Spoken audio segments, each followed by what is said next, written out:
ગુજરાત વિધાનસભાના ચોમાસુ સત્રની થઈ ગઈ છે જાહેરાત। 8, 9 અને 10 સપ્ટેમ્બર ચોમાસુ સત્ર રહેશે। આજથી 20 ઓગસ્ટ સુધી ધારાસભ્યોની તારાંકિત પ્રશ્નોની જે સૂચના આપી શકાશે।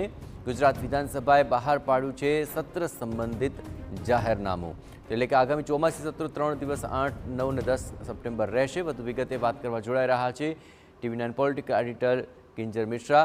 કિંજલ, ચોમાસુ સત્ર જાહેર કરાયું છે, શું વધુ વિગતો?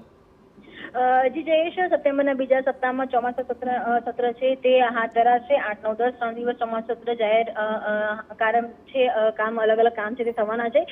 તારાંકિત પ્રશ્નો માટે પણ જે ધારાસભ્યો છે તેમને સમયની ફાળવણી કરવામાં આવી છે। જે સૌથી મહત્વની બાબત એ છે કે યુસીસી બિલ ઉપર તમામની નજર છે। જે રીતની ઔપચારિક બેઠક ગત સપ્તાહ યુસીસી કમિટીના અધ્યક્ષથી માંડી અને સભ્યોની થઈ હતી અને એવું કહેવામાં આવ્યું હતું કે હવે એક્સટેન્શન છે તે નહીં જોઈએ અને લગભગ માનવામાં પણ આવી રહ્યું છે કે જે રિપોર્ટ છે તે તૈયાર થઈ ચૂક્યો છે। તો આ રિપોર્ટ ચોમાસુ સત્રમાં મુકાય છે કે નથી મુકાતું અને જો મુકાય છે તો બિલ તરીકે યુસીસી ક્યારે લાગુ કરવામાં આવશે, તો યુસીસી બિલને લઈ અને જે કહી શકાય કે તમામ નજર છે તે રહેશે। તેની સાથે જે બે વિધાનસભામાં પેટા ચૂંટણી હતી, એટલે કે જે બે નવા ધારાસભ્યો છે તે પણ આ વખતે વિધાનસભા સત્રમાં આવશે।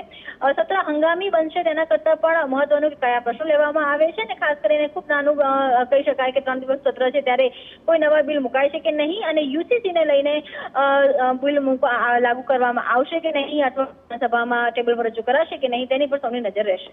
બિલકુલ કિંજલ, તમામ ગતિવિધિઓ પર આપ નજર રાખતા રહેજો। જોવાનું રહેશે કે આ 3 દિવસ ચોમાસુ સત્રના કેટલા મહત્વપૂર્ણ રહેશે અને કયા કયા મહત્વપૂર્ણ મુદ્દા આ સત્રની અંદર ઉઠાવવામાં આવે છે, તેને લઈને અત્યારથી જ તારાંકિત પ્રશ્નોની સૂચના 20 ઓગસ્ટ સુધી આપવાની પણ રહેશે।